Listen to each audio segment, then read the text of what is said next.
kādus indīgus augus jūs pazīstat? Ričards, kādu var nosaukt? Es varu nosaukt bēgu kārkliņu.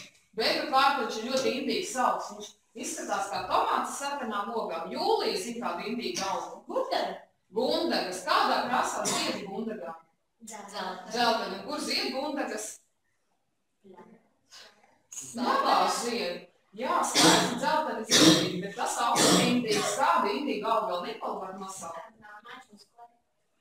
Melnā čulskoga ir ļoti indīgs augs.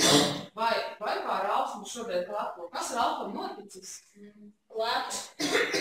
Briesmīgs klepus. Nu tev jāiet uz māju, jāveseļojās. Tā, tagad ir zvans vismībā.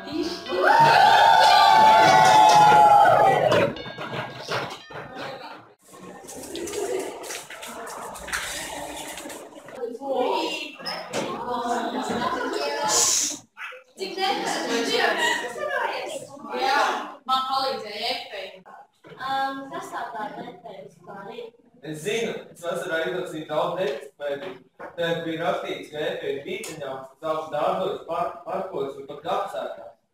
Ja jau Ralfs tik ātri palika vesels, tad, manuprāt, tas ir labs iemesls, lai tur dotos un efeju apskatītu. Smoke good, in backwoods we gon' roll till it ain't nothing left. In the hood where you catch me leaning, California dreaming.